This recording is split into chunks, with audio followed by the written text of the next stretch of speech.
Great good morning to all. I Smith Kumar Singh welcome all of you in Magadputra Dream IAS YouTube channel. My dear friends, आज से हम लोग NCERT class 6 political science chapter 1 से पढ़ना प्रारंभ करेंगे। पहले चैप्टर 1 पढ़ेंगे, फिर चैप्टर 2, चैप्टर 3, चैप्टर इसी तरह करते करते हम लोग क्लास 6 NCERT कंप्लीट करेंगे, फिर class 7, class 8, class 9 and class 10 और फिर इसके आगे हम लोग 11th और 12th का भी NCERT देखेंगे। यूपीएससी सिविल सर्विसेज प्रिपरेशन में NCERT बुक्स का एक अलग ही सिग्निफिकेंस है, एक अलग ही महत्व है और जितने भी कह सकते हैं कि बिगनर्स होते हैं वो NCERT का या तो नोट्स बनाते हैं या फिर एट ए ग्लेंस पहली नजर में NCERT को जरूर पढ़ते हैं, क्योंकि अगर आपको बेसिक कंप्लीट करना है, जो आप कह सकते हैं कि फाउंडेशन अगर मजबूत करनी है तो वो NCERT से ही होगा। और NCERT बुक्स कह सकते हैं कि एक राष्ट्रीय स्तर का बुक है, एक नेशनल लेवल का ये कह सकते हैं बुक्स है, जो कि भारत सरकार के द्वारा यह पब्लिश किया जाता है। तो ऑल ओवर इंडिया इसका सिग्निफिकेंस है, हर एक स्कूल में इसे पढ़ाए जाते हैं, जितने भी कह सकते हैं गवर्नमेंट स्कूल हैं, इवन द पब्लिक और प्राइवेट स्कूल, जो भी स्कूल्स हैं आप देखोगे कि प्राइवेट स्कूल से जितने भी हैं इंग्लिश मीडियम के स्कूल होते हैं वो शुरुआत के क्लासेस में तो कह सकते हैं कि अदर पब्लिकेशन के बुक्स पढ़ाते हैं, बट आप देखोगे 9th-10th में जितने भी क्वेश्चंस वगैरह सीबीएसई के द्वारा छपता है वो सारे NCERT से होते हैं। और यूपीएससी के जितने भी कह सकते हैं एस्पिरेंट्स हैं, अगर वो बिगनर्स हैं, अगर वो शुरुआत करना चाहते हैं, अगर वो अपनी फाउंडेशन, देखिए सबसे बड़ी चीज है कि कोई भी चीज की कॉन्सेप्ट की क्लियरेंस जब आप एडवांस बुक्स को पढ़ेंगे, चाहे डीडी बसु हो गया, लक्ष्मीकांत हो गया, सुभाष कश्यप हो गया या अनदर जैसे कोई भी एडवांस बुक आप अगर पॉलिटिकल साइंस से संबंधित अगर आप पढ़ते हैं तो सबसे पहले आपको क्या है कि आपका बेस मजबूत होना चाहिए। अगर बेस मजबूत हुआ, फाउंडेशन अगर मजबूत हुआ, तब उस फाउंडेशन के ऊपर एक भवन का निर्माण होगा। मतलब आपको कह सकते हैं कि एडवांस जो इतनी भी पुस्तक होगी उसे आप समझ पाएंगे और समझने में आसानी होगी। तो आज हम लोग क्लास 6 पॉलिटिकल साइंस से कह सकते हैं प्रारंभ करेंगे, शॉर्ट एंड स्वीट समरी बताते हुए हम जहां तक हो सकेगा इसे पूरे के पूरे कह सकते हैं डिस्क्राइब करने का प्रयास करेंगे। इसका पूरा का पूरा जितना भी शॉर्ट एंड स्वीट समरी तो पहले हम बुक से निकालें और आपके समक्ष यहाँ रखें और फिर इसे हम एक एक पॉइंट वाइज करते हम देखते चलेंगे। तो पॉलिटिकल साइंस इसे क्लास 6 में इसे लोग मतलब बचपन में लोग जो है इसे सिविक्स का भी बुक्स कहते हैं या फिर सोशल साइंस में भी ये आता है। तो सिविक्स कहें या पॉलिटिकल साइंस कहें, जब आप 11th और 12th में जाते हैं तो ये पॉलिटिकल साइंस हो जाता है, राजनीति शास्त्र। ठीक है जी। तो राजनीति शास्त्र या राजनीतिक विज्ञान क्लास 6 से हम लोग प्रारंभ कर रहे हैं NCERT। तो मैंने बताया NCERT का क्या सिग्निफिकेंस है, क्योंकि इससे बेस आपका मजबूत होगा। तो ये आज चैप्टर 1 है, अंडरस्टैंडिंग डाइवर्सिटी। तो क्लास 6 की अगर आप NCERT पढ़ेंगे तो उसमें पहले डाइवर्सिटी से संबंधित है, फिर व्हाट इज गवर्नमेंट, सरकार क्या है, इसके आगे आप देखेंगे तो फिर पंचायत से संबंधित है, रूरल एरिया में पंचायत जो होता है, मुखिया और वार्ड का इलेक्शन। फिर ठीक इसी प्रकार जो है म्यूनिसिपालिटीज वगैरह मतलब अर्बन एरियाज से संबंधित है, उसके बारे में भी हम लोग आगे पढ़ेंगे। तो ये फर्स्ट चैप्टर है जिसमें हम लोग को डाइवर्सिटी, अंडरस्टैंडिंग डाइवर्सिटी मतलब अंडरस्टैंडिंग मतलब समझना, डाइवर्सिटी मतलब विविधता, विविधताओं को समझना। कितनी भिन्नताएं हैं भारत के देश में, चाहे वो कलर को लेकर हो, क्रीड को लेकर हो, सेक्स को लेकर हो या फिर कलर को लेकर हो, कुजीन को लेकर हो, कस्टम्स को लेकर हो, कस्ट्यूम्स को लेकर हो। There were lot of differences in India. मैं सिर्फ भारत की बात कर रहा हूं, पूरे विश्व की नहीं। ये भारत में इतने डिफरेंसेस हैं। अगर आप सुदूर हिमालय से लेकर सुदूर दक्षिण तक जाएंगे तो आपको कह सकते हैं कि हर एक राज्य में, भारत में कहा जाता है हर एक 4 कोस में बोली बदल जाती है, कई एक भाषाएं हैं, मतलब कई एक जनजाति हैं, कई एक प्रजाति हैं, कई एक कम्युनिटी है, कई एक कास्ट है, कई एक क्रीड है। तो इस प्रकार से हर कह सकते हैं कि विविधता हमारे देश में चारों ओर फैला हुआ है। फिर इसी प्रकार अगर आप कच्छ से लेकर उधर कामरू और कह सकते हैं पूरे के पूरे नॉर्थ ईस्टर्न स्टेट देखें तो फिर कितनी भिन्नताएं हैं। तो भिन्नताएं, विविधताओं से भरा हुआ हमारा देश है। तो उसी के बारे में बताया गया है चैप्टर 1 में कि अंडरस्टैंडिंग डाइवर्सिटी, हमें विविधताओं को समझना है। जब एक विद्यार्थी क्लास 6 में एंटर करता है तो कह सकते हैं कि उसकी मैच्योरिटी थोड़ी कह सकते हैं कि बाल काल से थोड़ी जब वो 1 से लेकर 2, 3, 4, 5, 6 में पहुंचते हैं तो 6 में आते आते उनकी कह सकते हैं एक थोड़ी बहुत मैच्योरिटी डेवलप्ड होती है। और उतना तो नहीं, लेकिन फिर भी थोड़ी बहुत ऐसी आती है जब वो थोड़े बहुत कह सकते हैं कि रूट लर्निंग से हटकर चीजों को समझने लगते हैं, तो ठीक उसी प्रकार अब हमें डाइवर्सिटी को समझने का प्रयास करना है। तो उसमें पहला एग्जाम्पल दिया हुआ है कि एक क्लासरूम के बारे में।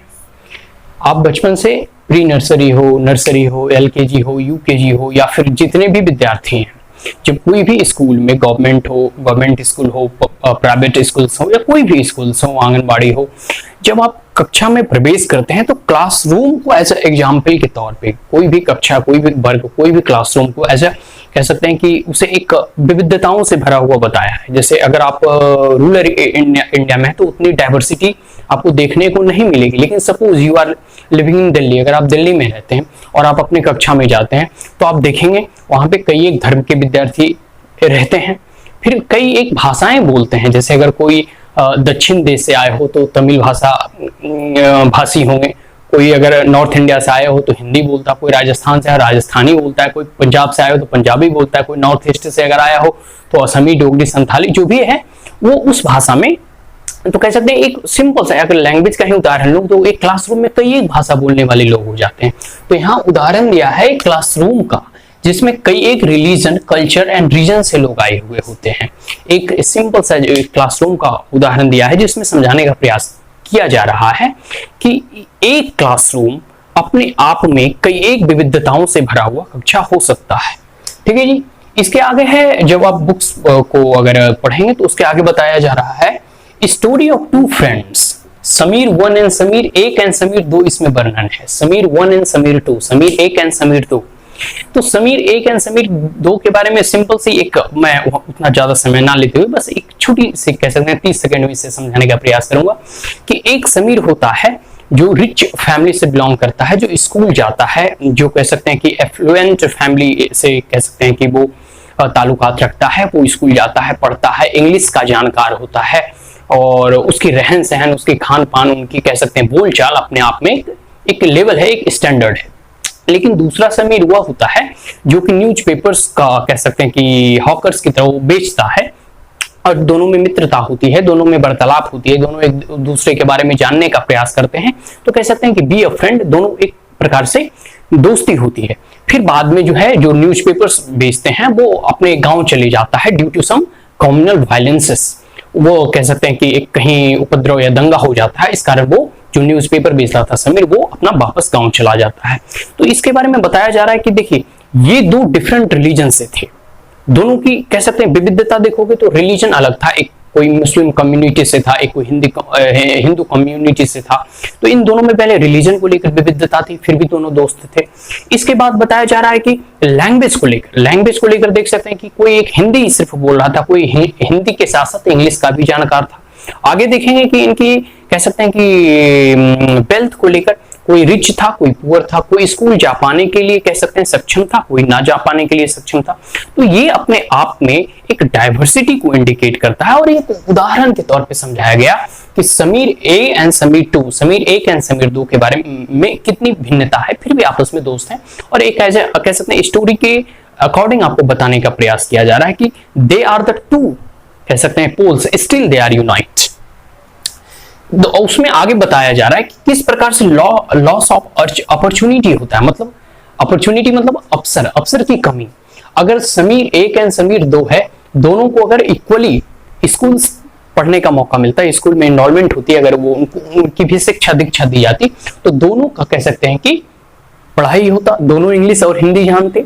ठीक है जी। लेकिन ड्यू टू पॉवर्टी वो कह सकते हैं कि स्कूल ना जा पाए, गरीबी के कारण वो स्कूली शिक्षा को ग्रहण नहीं कर पाए। आगे है नो स्कूलिंग। जब नो स्कूलिंग हुआ तो स्वाभाविक सी बात है कि वो उतना इंग्लिश वगैरह भी नहीं जाने या फिर अदर सब्जेक्ट्स के भी नॉलेज उन्हें नहीं होगा। आगे है डाइवर्सिटी इन इंडिया। अब हम लोग डाइवर्सिटी इन इंडिया समझने का प्रयास करेंगे। तो मैंने पहले ही बता दिया कि different languages, food, celebrate different festivals and region and religion. देखिए आप चले जाओ सिंपल सा बिहार झारखंड की अगर बात करो या फिर यूपी बिहार की, तो यहाँ छठ पूजा, दशहरा, दिवाली बड़े धूमधाम से मनाया जाता है।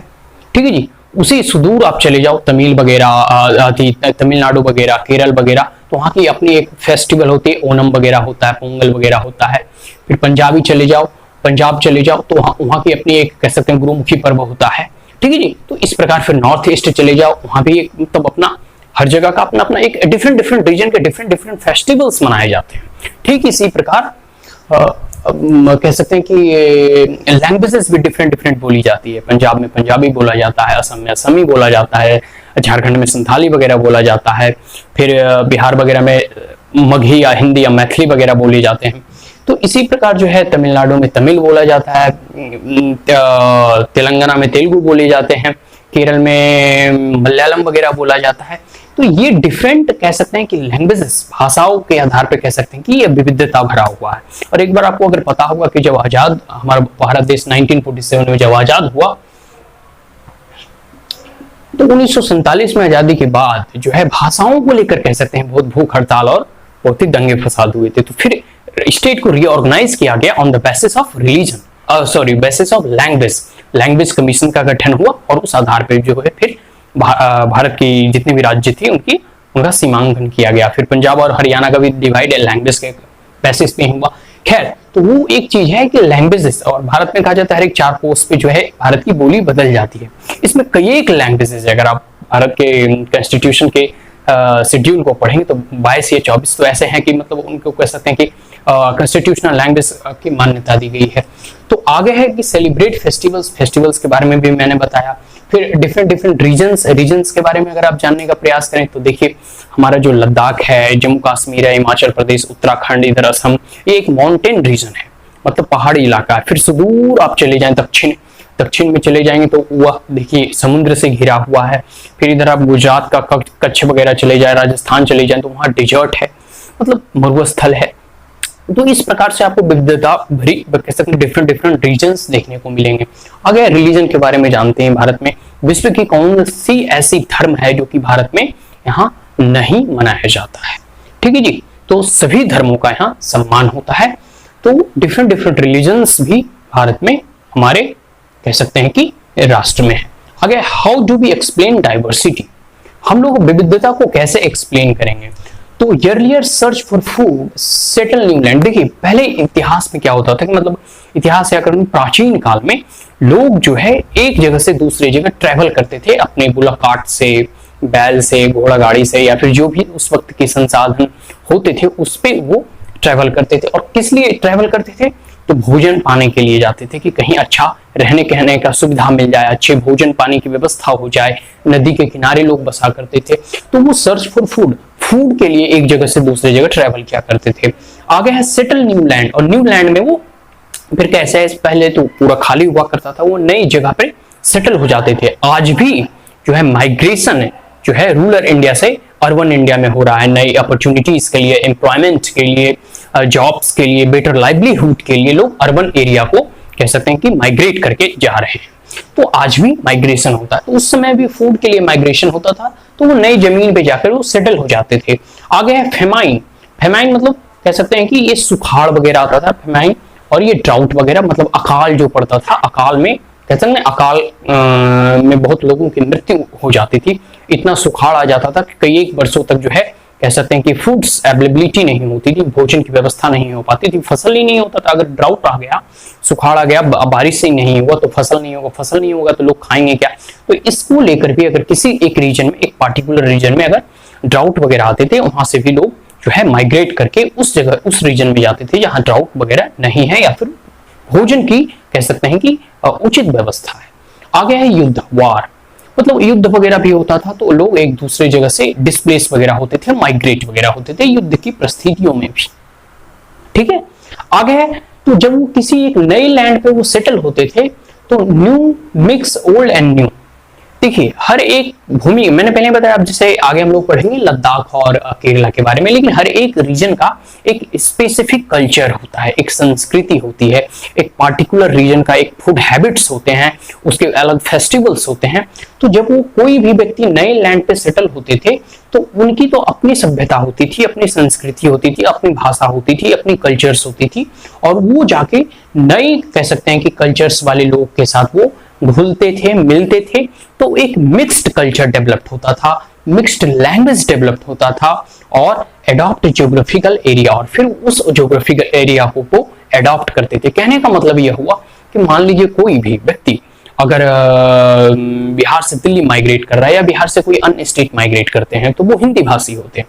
तो हिंदी भाषी होते हैं तो जहां जाते हैं वहां की वो भाषा कुछ सीखते हैं, फिर कुछ अपनी भाषा भी बोलते हैं। जैसे आप सपोज एक एग्जांपल ले लो, आप अगर जितने भी इंडियंस हैं वो अगर इंग्लिश सीखते हैं तो इंडियन की इंग्लिश और ब्रिटिश और अमेरिकन के इंग्लिश में जो प्रोनाउंसिएशन होता है उसमें बहुत डिफरेंसेस होते हैं। कैसे अपने भारतीय अपना मतलब वो रूप जो है, वो गुण जो है, वो इंस्टिंक्ट जो है वो उस भाषा में प्रदर्शित हो ही जाता है। तो इसलिए कहा गया है कि कहीं भी जाते हैं तो ओल्ड अपनी जो संस्कृति है उसके साथ साथ जो नई संस्कृति है उन दोनों में कह सकते हैं मिक्सचर होता है और फिर जन्म लेता है एक नई मिक्स्ड कह सकते हैं कि कल्चर और संस्कृति, और फिर उस ज्योग्राफिकल एरिया में वो सेटल होते हैं, वो रहते हैं और जीवन यापन करते हैं। ठीक है जी। आगे हम लोग पढ़ते हैं कि how historical and geographical factors influence diversity of a region. किस प्रकार से हिस्टोरिकल एंड जियोग्राफिकल मतलब ऐतिहासिक और जो है जियोग्राफिकल भौगोलिक परिस्थिति जो है भारत की विविधता को प्रभावित करती है। ठीक है जी। तो आगे है लद्दाख। यहाँ बहुत सुंदर उदाहरण दिया गया है लद्दाख का। लद्दाख आज एक यूनियन टेरिटरीज है, कभी यह जम्मू एंड कश्मीर स्टेट का जो है एक अंग होता था, तो आज इसे कह सकते हैं कि एक केंद्र शासित प्रदेश का दर्जा मिला हुआ है। भविष्य में कभी ये फुली स्टेट भी बन सकता है। ठीक है जी। तो लद्दाख लद्दाख लद्दाख एक डेजर्ट है, मरुस्थली कह सकते हैं। डेजर्ट इन द सेंस कि वहां मतलब बर्फ वगैरह जमा अधिक रहता, माउंटेन एरिया है। ठीक है जी। तो माउंटेन एरिया है, नो रेन मतलब बारिश बहुत कम होती है, नहीं के बराबर होती है। एंड लिटिल एग्रीकल्चर, जब बारिश नहीं होगा तो एग्रीकल्चर कैसे होगा, तो एग्रीकल्चर बहुत ही निम्न कह सकते हैं कि नहीं के बराबर ही कह सकते हैं, नहीं ही होती है। लेकिन यहाँ का जो संसाधन है जीवन यापन का वो है सीप है। सीप मतलब भेड़ वगैरह वो लोग पालते हैं, उससे मीट और मिल्क होता है, उसको वो खाते पीते हैं और उससे जीवन यापन करते हैं। आगे टेक्सटाइल वगैरह भी वहां होता है, स्पीसीज होते हैं, राव सिल्क सिल्क वगैरह भी बहुत कह सकते हैं वहां होते हैं। और स्पीसीज मतलब मसाले, भारत ऐसे भी मसाले के लिए कह सकते हैं प्रसिद्ध है और भारत का मसाला जो है देश विदेश में एक्सपोर्ट होता है। तो ये लद्दाख के रीजन के बारे में बताया जा रहा है और उसकी क्लास संस्कृति और कह सकते हैं वहां की कह सकते हैं कि वे ऑफ लाइफ के बारे में बताया जा रहा है। और यहाँ की जो रिलीजन है वह है बुद्धिज्म, थोड़ी बहुत मुस्लिम्स के लोग यहाँ रहते हैं, तो पॉपुलर जो है यहाँ बुद्धिज्म ही है। ठीक है। तो ये इस क्लास संस्कृति और इसके कह सकते हैं वे ऑफ लाइफ, इसका ज्योग्राफिकल एरिया और फैक्टर्स वगैरह बता रहा है। बुद्धिज्म जो है वो तिब्बत से होते हुए या फिर कह सकते हैं कि यहाँ से होते हुए तिब्बत गया। तो ये एक चीज है लद्दाख के बारे में। दूसरा है केरला के बारे में। केरला के बारे में भी पहले जान लेते हैं, उसके बाद हम दोनों में डिफरेंस करने का प्रयास करेंगे। ठीक है जी। तो देखिए केरला के बारे में है सराउंडेड बाय सी, सभी को मालूम है कि कह सकते हैं तीन तरफ से केरला जो है वो समुद्र से घिरा हुआ है। ठीक है जी। केरला सुदूर दक्षिण जो कह सकते हैं कि हिंद महासागर जिसका चरण पखारती है। ठीक है। आगे है श्री सराउंडेड स्पीसीज, यहाँ भी मसाले खूब होते हैं केरला में भी, जैसे पीपर वगैरह हो गए। ठीक है। जिसे काले मिर्च बोलते हैं, बिहार के लैंग्वेज में गोल की बोलते हैं हम लोग।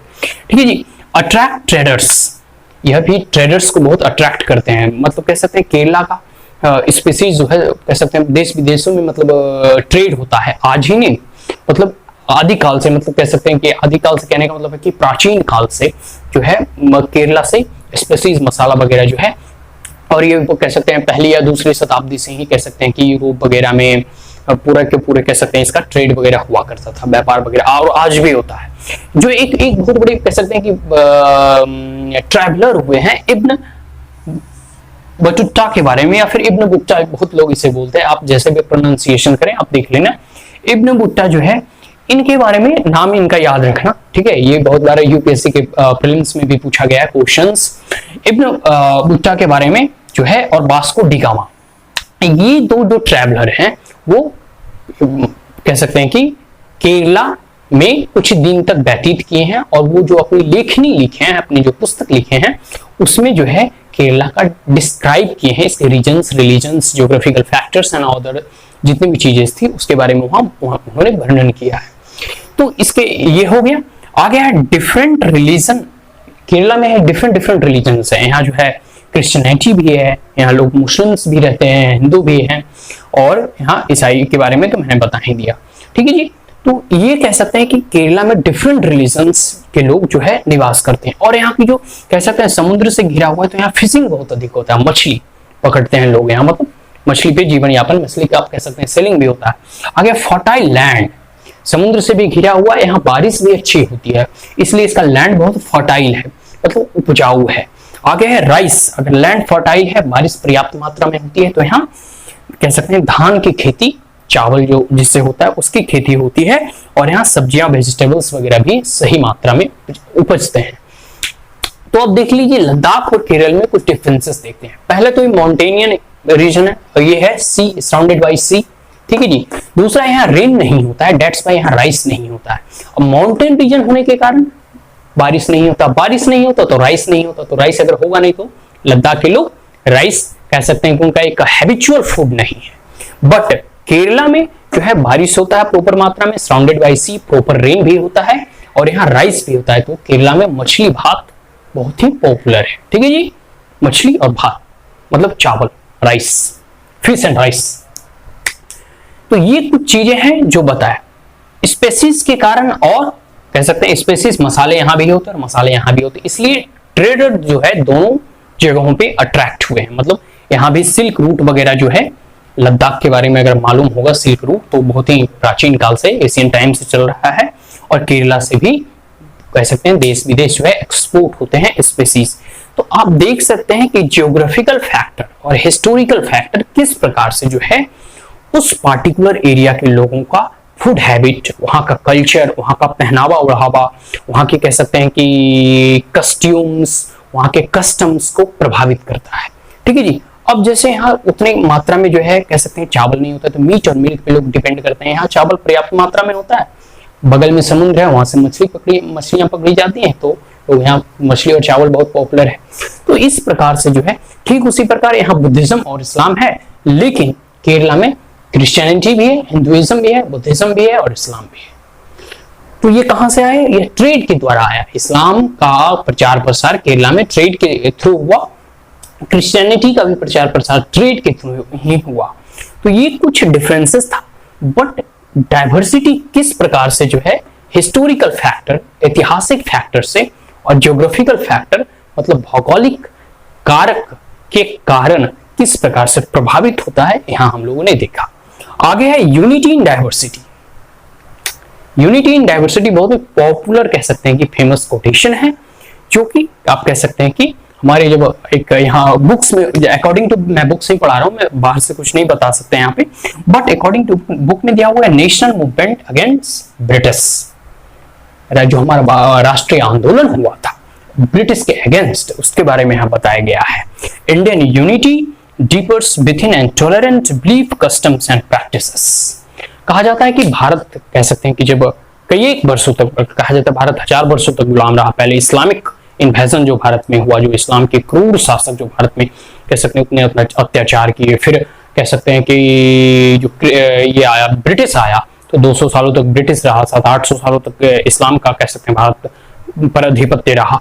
तो 1000 सालों की गुलामी के बाद जब भारत आजाद हुआ, तो फिर भी यह सभी धर्मों को समान और कह सकते हैं बराबर का दर्जा दिया।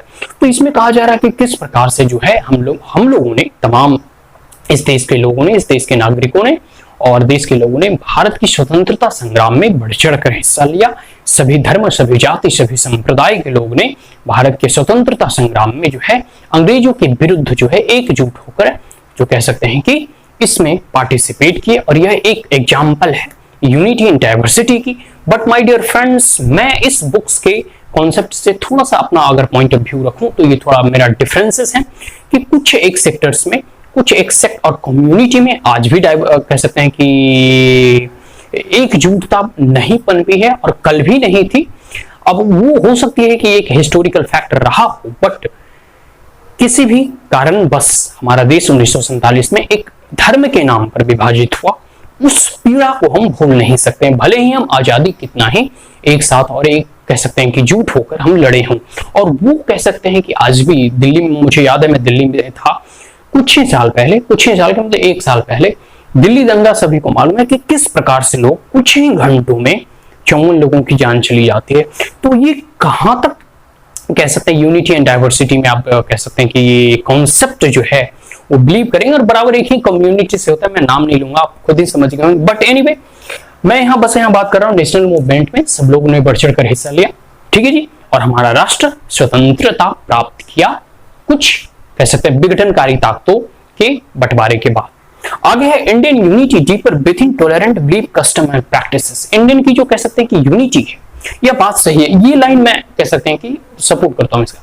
इंडियन की जो यूनिटी है, इंडियन की कह सकते हैं कि जो टॉलरेंस है, एक दूसरे को सुनने की क्षमता, एक दूसरे को समझने की क्षमता, या फिर एक दूसरे का सम्मान का भाव जो है, आप बिलीव नहीं करोगे, बिहार की एक जगह है राजगिरा। बिहार एक ऐसा मतलब कह सकते हैं एक छोटा सा मतलब एज एग्जाम्पल दे रहा हूं, पूरे भारत में ही बिहार है। तो वहां पे आप देखोगे राजगिरा में कि आप अगर कभी जाने का मौका मिला तो आप देखना कि वहां 5 पर्वत हैं, मतलब 5 पर्वतमालाएं हैं जिससे राजगिरा घिरा हुआ है। वहां आप देखोगे कि जैन धर्म भी है और बुद्धिज्म भी है और हिंदुइज्म भी है, और आज तक कोई कॉन्फ्लिक्ट नहीं हुआ। बहुत ही ऐतिहासिक प्लेस है राजगिरा।